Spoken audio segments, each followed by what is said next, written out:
Hello, and welcome to the Tyra Hill Show. I am your leading lady, Tyra Hill, and today we're talking Black women and mental health.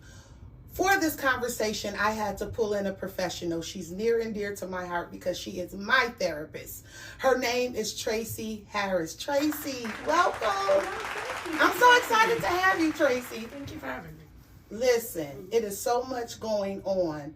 And before we get into that conversation, I want you to tell the viewers a little bit about yourself.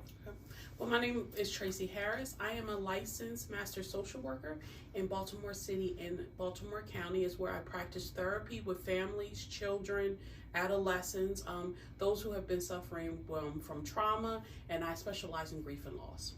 Tracy, I can only imagine what your office and your roster is looking like this day, this hour, during this pandemic. Yes. It is so much going on. Yes. And I kind of want to jump off into the conversation and talk about depression. Okay. I'm seeing a lot of depression, Tracy. Yes. Yes. And so when we think about depression, we think about what triggers it, like genetics, abuse, substance abuse, incidents, loss, and most recently, this pandemic. Right. Yes. So what are you seeing? So we are seeing a very, very high level of depression and anxiety in people of all races, of all cultures, and they are basically what this pandemic has done is it really has something named after it's called COVID anxiety or COVID depression, COVID grief and loss. Because during this time of the pandemic, nobody was prepared for having to be constantly in the home, isolated from families and friends.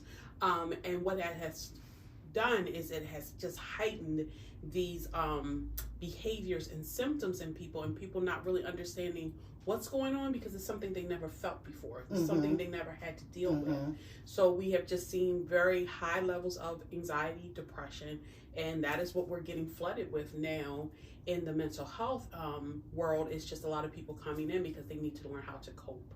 And like me, for instance, I suffer from anxiety. And so the pandemic in the beginning was real for me. I was reluctant to go to the grocery store. So I was happy that I could order my groceries online and just pick them up and pull off. And my anxiety of not wanting to be around a lot of people, still to this day, not wanting to go to certain events or host red carpets and, you know, just be out there because my anxiety won't allow me. And so even if I go to the mall, let's just say if I need a pair of shoes from the mall, and I'm like, I'm going to the mall today. If I get in there and I see a lot of people, you come out. I come right back out, Tracy. Yeah. Because that was the thing that people did not expect was, and this is something that the mental health world was not prepared. And what I had to explain to people is that at the same time the pandemic hit you, it hit us.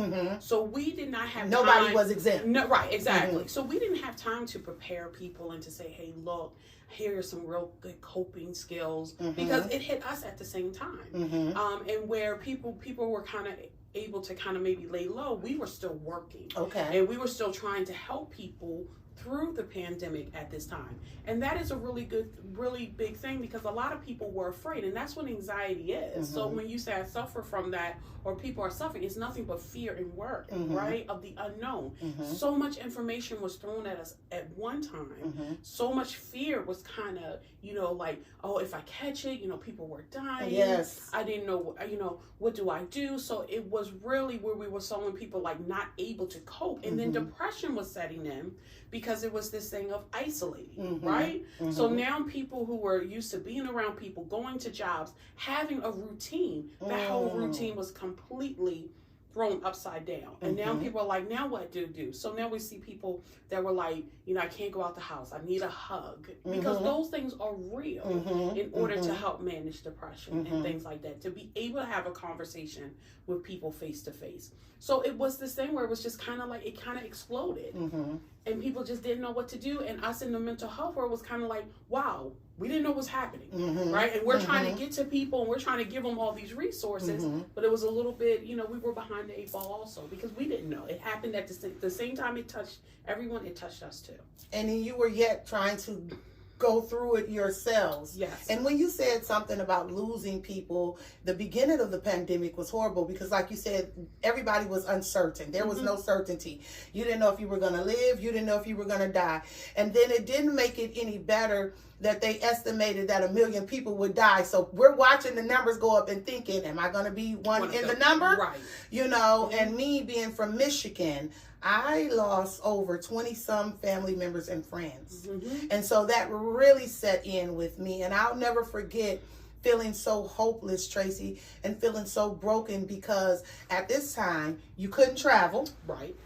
And if they had funerals, only 20 or 25 people can show up. You didn't want to get on the plane, right? You know, and so I was mourning the loss, and it was constant loss, one after another. And I finally had to give myself a release, and I was like, you know what? I'm going to have a virtual celebration of life for all of my family and friends that I lost, for people in the world. I had some doves released. I did it in my backyard. I think I talked to you about that. Yes. We released doves. I played a song. I read a prayer. And I wept through the whole thing because that's how heavy I was. And it was shared so many times. And people from all over the world was emailing me saying, thank you. I just lost my mom and my dad, and we couldn't have a funeral. And I was suffering, and I didn't know. Thank you for this. I thought I was just doing it for me. But I ended up doing it for so many more people. So when you think about the isolation from the pandemic, and I laugh because I said marriages got tested. Oh, very much throughout this pandemic, honey. Very much so. Very much, because I mean, and really, because it was a time where it had to be like, now it's just us in this room, and we can't like walk away, right? I can't go outside. I can't go to work, right? And it's like people really got to know who they were living with. And some people did not like what they saw. So, you know, I mean, we had more divorce. The divorce rate went up. The divorce rate went up, Tracy. Because of the pandemic, and it was because people are just like, I had never had to be home with my husband wife 24/7. Never have a break, and it really tested a lot. It really tested relationships. It tested a lot. Right, and then having your security snatched from you with the jobs. Yes. Children were now being homeschooled, and I want to talk about that for a second. Talk about the impact that the pandemic has had on our children, because some of our children escape is school. Yes. Some of them only eat at school. Yes. You know, and to be home with maybe an abusive parent, not being able to eat. I don't think people really took into consideration the impact that this has had on children. And so I want to share something with you real quick, because we talked about depression, but I want to talk about suicide. Okay. Because we've been seeing a lot of suicide, Tracy. But amongst Black children, the suicide rate amongst Black children between the ages of 5 and 11 has increased since the 90s, where it was the 14th leading cause of death. Now it's the 10th amongst our babies, Tracy. Our babies are feeling some kind of way. Yes. And they have parents who aren't able to help them communicate what they're feeling, because they don't communicate what they're feeling when it comes to mental illness, depression, anxiety, and things of that nature. Let's talk about the impact that this has had on our babies, Tracy. Right. Well, COVID had a big impact on children, and I think that was the one thing. I often say that children are always, in all situations, they are like kind of the forgotten ones, right? They're kind of the ones that no matter what happens in a family, everyone, if there's a death in a family, everyone comes and consoles mom and dad. They forget about the children, right? Like I lost, they lost a child, but I lost my sister, I lost my brother. They don't think about the impact that has on someone. So the COVID, the pandemic, really changed children's way of life also, and we forgot about that. So yes, they were being more isolated, where they would go to school, and for some kids, talking to my friends are the only people I have to talk to. Communicating with my teachers are the only adults in my life that care, right? Going here to eat it's the only food I might get in my belly for this day. So really, they had to adjust, and a lot of them did not adjust well, right? And it was just kind of like we saw high numbers. It is hard to adjust, right? Especially when we can't even have adults that adjust, but we expect children to, which the adults should guide the children in that, but they're struggling with each other. So once again, anxiety within children went through the roof. I mean, I got so many calls of like, my daughter and my son, they're not coping well. Like, what's going on? And it's because they were like, now they're like in panic mode, fear mode, worry mode. Like, what happens if someone gets sick?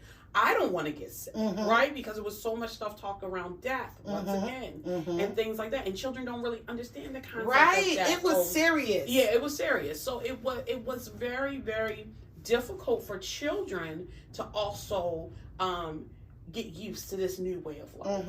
And we kind of forgot about them. And the whole thing was like, well, they need to go to school just to eat. It was like, no, there's so many other reasons why they need to be in school and why they need to be around They need to interact. Right, yes. You know, and it was just sad for me to look at my 3 grandsons, well, 2 of my grandsons that are in school. The youngest one isn't in school yet.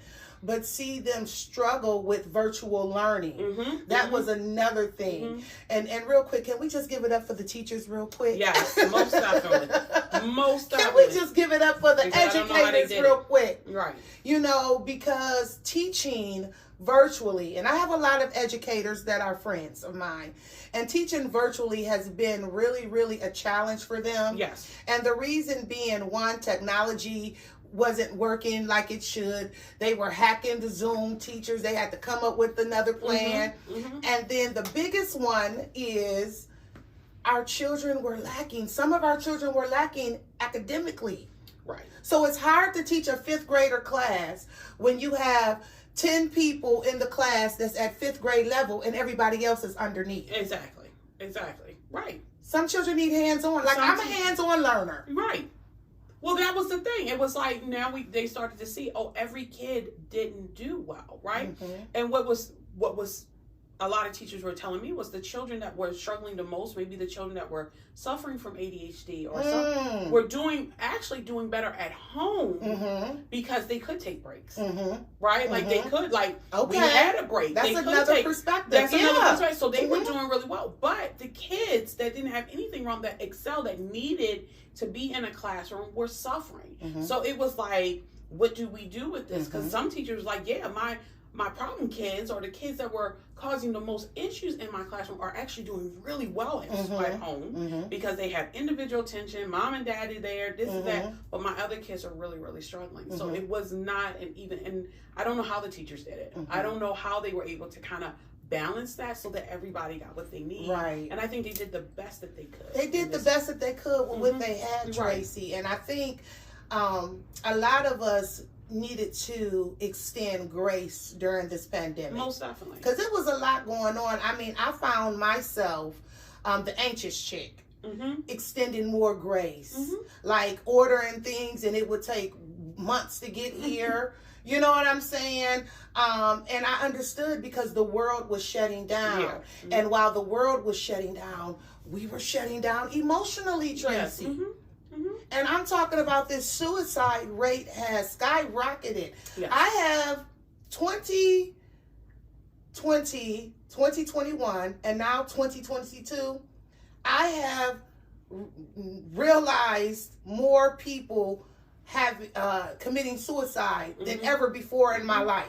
It was like it was a headline every week. Such and such jumped off of a bridge. Such and such jumped off a building. You know, and it was just like, what is going on? And deep down inside, I knew what was going on. But it's like, how do we help those suffering, Tracy? What are some of the tools? Well, the one thing that I tell people is try to learn and really, one, check in on people and see how people are doing. Two, really listen to what people are saying. I think sometimes when we check on people, hey, how you doing? Oh, I'm doing okay. And it's kind of like, okay, we're not actually listening to what they're actually saying to us. So there are certain things that we can look for people who might have what we call suicidal ideation. So might not actually, but might be having thoughts of suicide where they're just like, I can't take this anymore. I would probably be better off not being here anymore.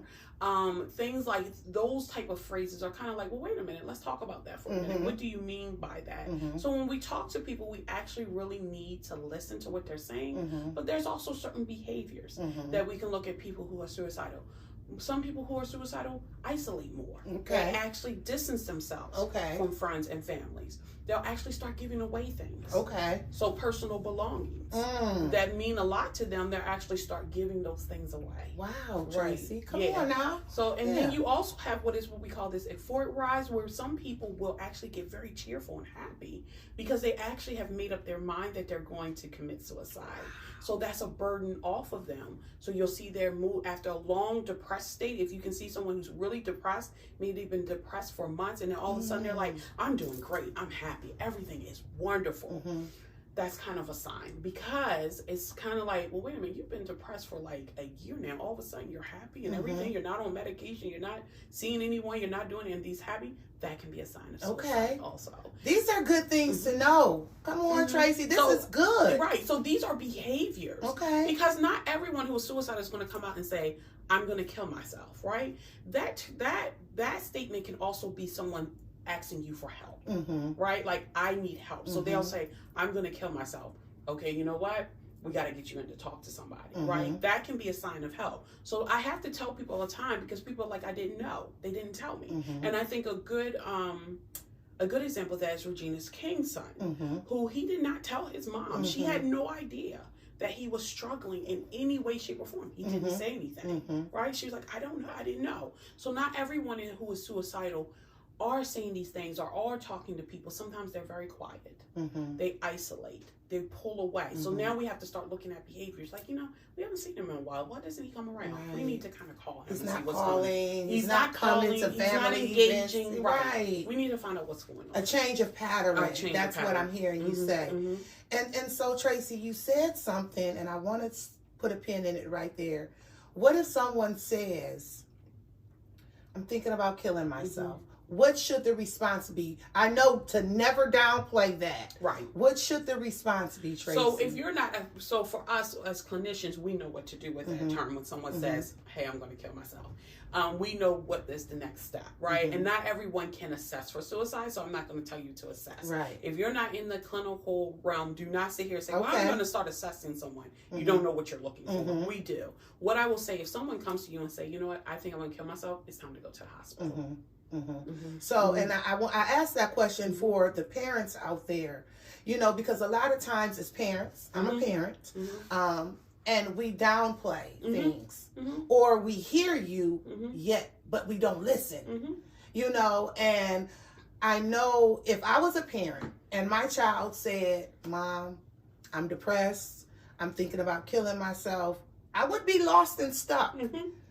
And I said that to say, let me look in the camera and say this. That is not the time to be like, that ain't who you are. Yes. You know better than that. Right. What are you talking about? Get up out my face with that. That's not the time. Right. No, it's not. It's not. And so I just really wanted to encourage just everybody to, you said check in on people. Check in on your strong friends too. Yes. Because we struggle too. Yes. Just check in. If you haven't seen someone, if you haven't spoken to someone, no matter how private they are, just pick up the phone or send a text and say, hey, I was thinking about you. Yes, it doesn't have to be long-winded, but just check in. And even the elders are struggling too, yes, Tracy. Most definitely. Yes. The elders are struggling, and I want to go back to what you just said. Where like when someone comes, and then I'm going to go to our elderly population, because we don't talk about our geriatric population enough and about mental health with them. But the truth of the matter is, if someone comes to you and say, I'm going to kill yourself, you take them to the hospital. I need to make that very clear. There is no, well, why? What do you want? You don't know what you're looking for. The thing about it is, take them to the hospital, because there's people there that know exactly what questions to ask, what to do, and then how to get you the help that you need. So don't sit and constantly ask questions thinking that you know what you're looking for. You have no clue. Take them to the hospital. Okay. Before you get to our elders, because y'all know I love me some elders. I want to say this, and it was just laid on my heart to say this. You were talking about what we should do if someone we love say that they want to commit suicide. And that point right there of taking them to the hospital, what about the guilt? Because here's the thing. You might have some people say, well, if I take them to the hospital, they're going to put them in a psychiatric, and they might be angry with me. None of that matters. None of that matters. Let them be mad at you for a minute. Exactly. They will eventually get over it. The help that they get, they will eventually understand why you did it. This is about me making sure that you don't harm yourself. Yes. And the love that I have for you. Right, exactly. Yeah. Like, I have to make sure you're okay. And if they're like, well, I'm not going, then you know what? You can call the police. I'm sorry to say this. And I know within the Black community, that means something different. And I will tell you what to do if you have to call the police for someone who is mentally, who has mental illnesses. You ask for a police officer that has been trained, in which a lot of people don't know. That's good, Tracy. Yeah. Did y'all hear that? If you have a mental crisis going on at your home, and if you have to call 911, let the 911 dispatcher know that someone is having a mental crisis. Yes, and I want an officer that has been trained. Yes, come on, train to come to the home. You do not just dispatch anyone to my home.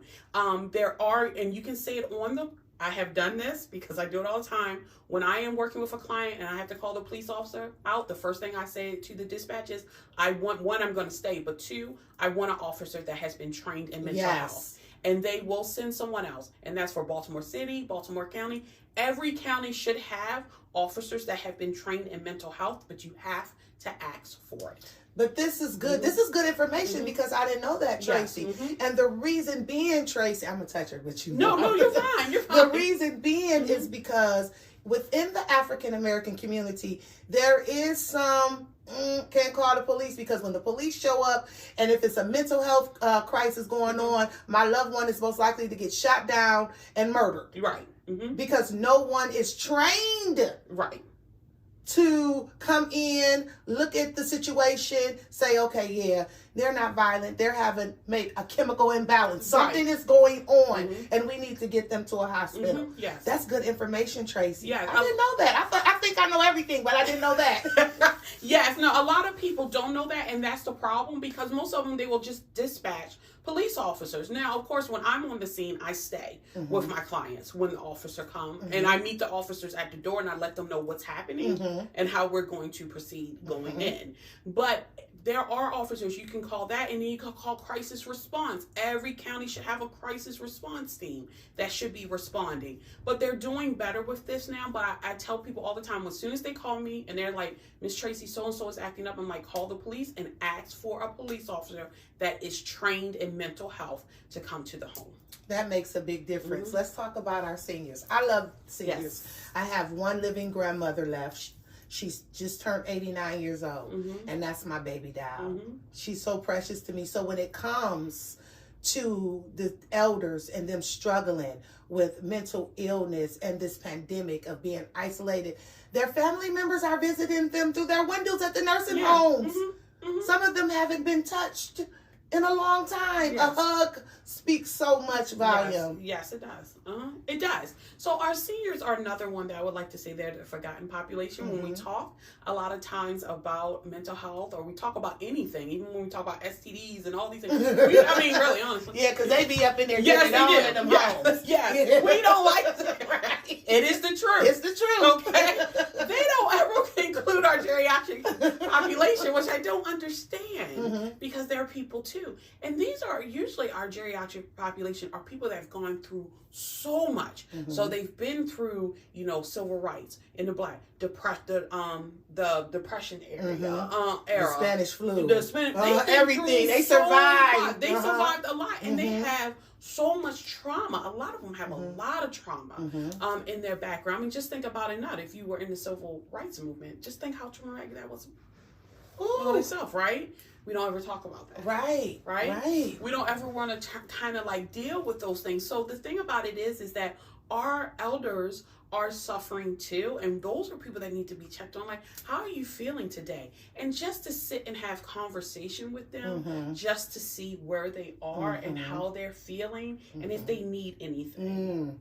And just checking on them constantly, be like, because this way of life that we're living now is nothing that they're ever used to. They have so many different things that they're competing against. They're like, I don't understand this world anymore, because this is not their world anymore. It's not what they used to or grew up. So we always have to make sure that we're checking in on them. And that's important, because I know my Grammy, that's what I call my grandmother. My Grammy has not let anyone into her home, and she's not playing about Right. it, and I'm not playing about that either when it comes to her, you know. And she's vaccinated, of course, but it's just the fear that's there. And like you said, they've come through so much, and now they're dealing with a COVID pandemic. Right. You know, I remember my grandmother saying to me when this thing first hit, you know, baby, I survived the Spanish flu, you know, or the Great Depression, you know, things of that nature. And I'm like, dang, Grammy, you done survived a lot. The Civil Rights Movement, which my grandfather was a part of, Bloody Sunday, and he walked across the Selma Bridge. I mean, they survived a lot. But this pandemic, it's been a lot mentally, emotionally, spiritually, because our households of faith have been shut down, financially. You know, and so it's been a lot. I want to talk. We were talking about suicide now, and I want to name some of the things that trigger suicide. Sure. And abuse. Yes. Family dysfunction. Yes. Homelessness. Yes. Untreated depression or anxiety. Yes. Exposure to violence. Yes. And social isolation. Yeah. Wow. And our hearts broke for Regina King. I know my heart broke. Yeah. I have an only son. Like, that was her only son, right? And I couldn't imagine the pain that she's going through as a mom who feels like, I missed it. Yeah. You know what I'm saying? Yeah, and so much love and prayers to the King family. And it's just a season where, like you said, we have to check in. You know, no one should be feeling guilty. No one should be feeling bad. You know, sometimes you miss things as parents. Yes. You know, we miss things. Our parents miss things with us. We're going to miss things with our children. But if you haven't checked in, make sure you check in. You know, I don't know. I don't go a long time without talking to my people. Right. Yeah, I you don't know, either. even if I have to shoot a text. Yeah, exactly. Even if I know you growing through something, I'm still going to be like, hey, was just thinking about you. Right, exactly. You know, and so make sure you do a check-in. I want to talk about, you said something about civil rights. So we have to tie that into what we're experiencing in 2022. Right. Because all through the 2000s, I think we saw a lot of systemic and non-systemic racism that caused the Black community, especially Black women and mothers. I'm not excluding the fathers because I would never do that. But mothers, a lot of trauma from losing our loved ones, our children. You think about Trayvon. You think about Eric. You think about Dante Wright. You know, and just recently, Amir Locke. Yes. You think about Sandra Bland. You think about my baby with the no-knock warrant, and I'm saying names. Breonna Taylor and Tatiana. Oh, God, yeah. Yes, I mean, so many. We could go on and on and on. And I think the Black community, and correct me if I'm wrong, Tracy, has been triggered by constantly seeing these murders and this tragedy on TV. It was like once upon a time, Tracy, it was like at least once a week or once every 2 weeks or once a month. You know, we can't forget about George Floyd. Yes. You get what I'm saying? Yes. Like these things that we're witnesses and we're watching these videos and we're watching them kick in the doors with the no-knock warrant and shoot down people. Yeah. And us watching these things, it's traumatic. Oh, no, yes, most definitely. Yes. It's trauma. Yeah. Trauma isn't something that always happens to us. Trauma is something that I can see, something that I witness watching television. All that stuff becomes very traumatic. That's why I try to tell people, you only need to watch the news for 30 minutes a day. That's it. Listen, you got some people who sit and watch it all day. And I don't know how. Because it's depressing. It's depressing. Yes. And then they want to know when they've done, why they feel so heavy, why they're now anxious and they can't sleep. I'm like, you're sitting here watching CNN or you're sitting here 30 minutes a day. I don't watch the news at all. Okay, so I don't even turn on the news. I can't handle it. With what I do every day, I didn't want to come home and watch that. So I don't watch the news at all. So a lot of times the things I hear, like people will tell me now, and I do read the newspaper sometimes. So I might go skim through I was going to say, you old school. Yeah, I might skim through the newspaper and say, okay, this is what's going on. But I don't, because I know how traumatic it can be. It's not necessary. It's just, it's really not. It's not something that we really need to watch. Right. You know, and I know people are like, well, I want to be in the now. I want to be in the know. I want to know what's going on. And that's fine, but you only need 30 minutes of it. If you actually sit and watch the news, they repeat themselves. Over and over. They run the same stories. That's all it is. Over and over again. And it has been created to capture your attention and to make you feel a type of way. Yes. Most definitely. And so I agree with you. I think 30 minutes is good. Because some people just watch it all day. Yeah. You know, when we look at all of the trauma that we've experienced with the injustice and the systemic racism and the marches and the rallies that have taken place and, you know, just fighting for the rights of Black and brown people. You know, you look at this generation now and you hear them saying, like our ancestors and like my Grammy and them said, I'm tired. Right. You know, Right. I'm tired. Exactly. And now we have to have conversations that we never thought we would have to have, right? So now we have to tell young Black men, well, when you get stopped by the police, don't keep your hands on the steering wheel. You know what I'm saying? And women. And I was going to get to that. Scared. Yeah, I'm scared too. So keep your head on the steering. No sudden movements. You know, if you're I'm going to my glove compartment and, you know, reach in there and, you know, I'm getting, you know, my license. Like, it is now this thing where we actually have to have these conversations, and people, you know, even people that were like, I never thought we would have to have these conversations that we have to have now, but even telling our young men and women how to conduct yourself when you're out and about. Like, no, you can't do that. For a long time, don't put a hoodie on your head. Right. That was a big thing. Like, you can't walk around with a hoodie anymore. Take the hoodie off. Right. It was just kind of like, are you serious? We can't walk around with a hoodie now because we do now. I look like a criminal. So it was just this whole... Can't play our music loud. You can't, don't play your music. That's too loud. Turn that down. So we had to have conversations that we never had to have, that we never thought we were going to have in order to just try to keep our children safe, to keep ourselves safe, right?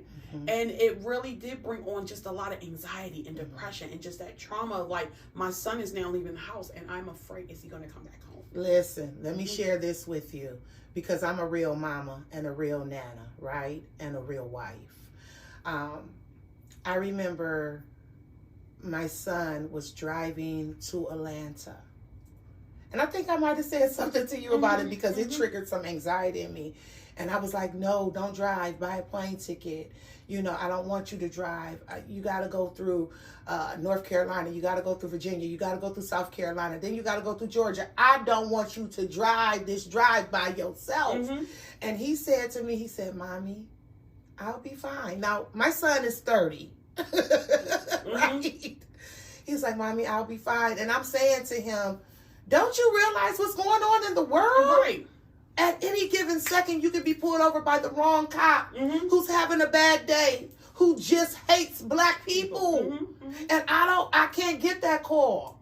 And so he literally and he saw the panic in my face.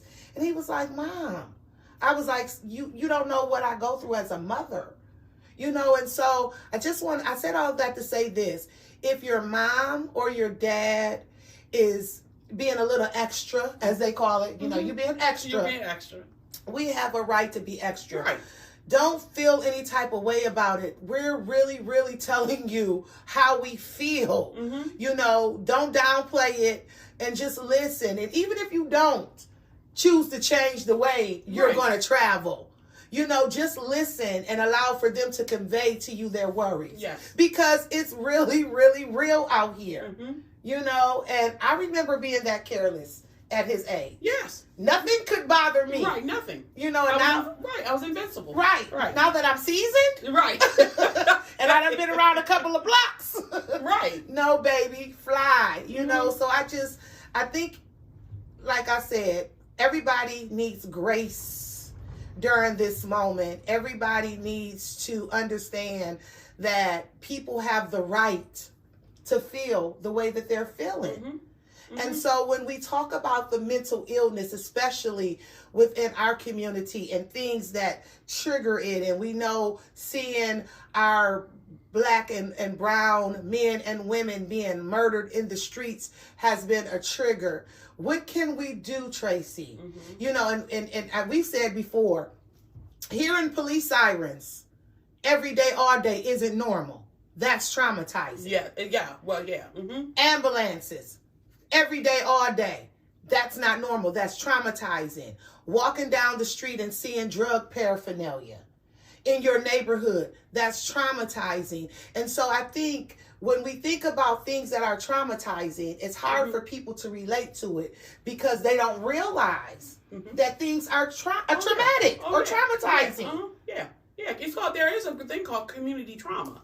And what community trauma is simply as if I'm living in a neighborhood where there's constantly people shootings, ambulance, people being killed and everything.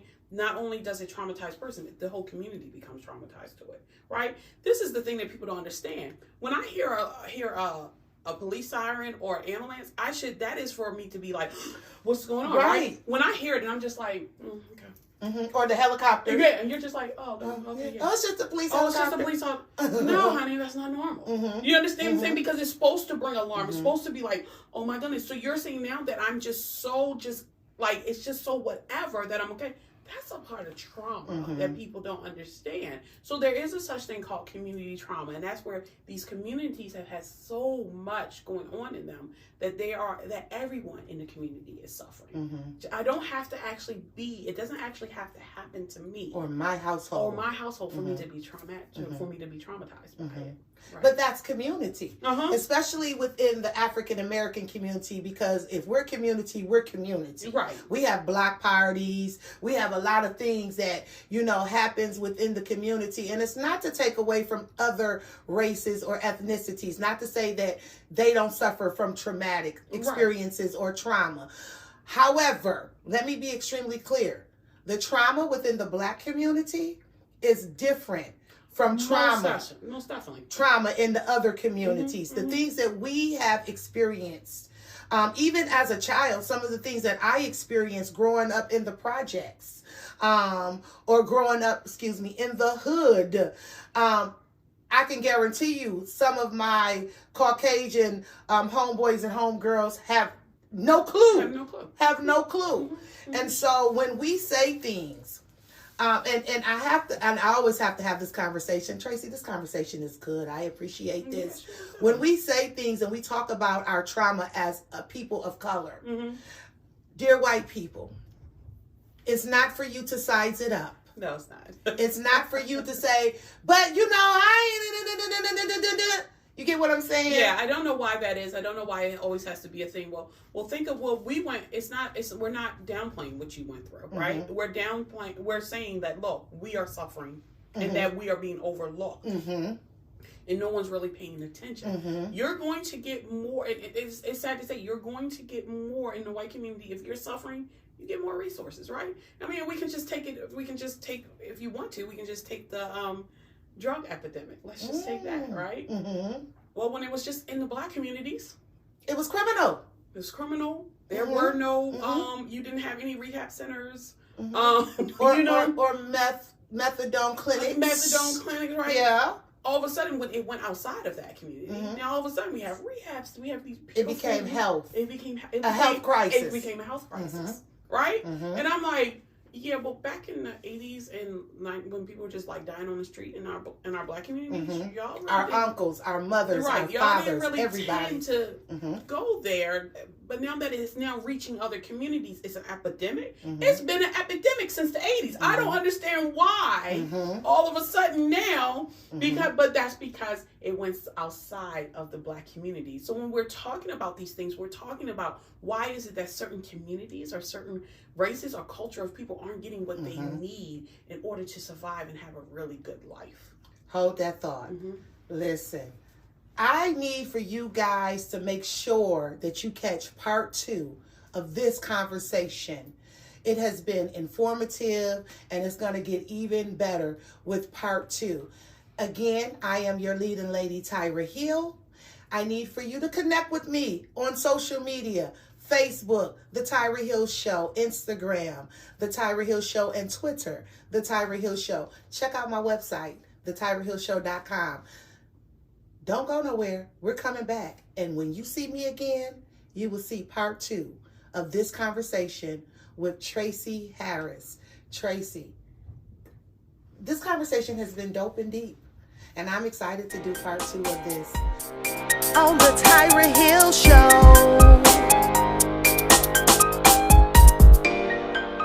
Let's talk about it.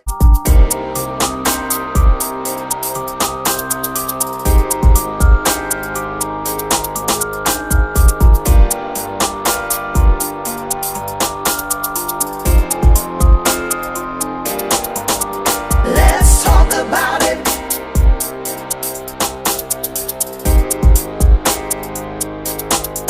I wanna talk about it.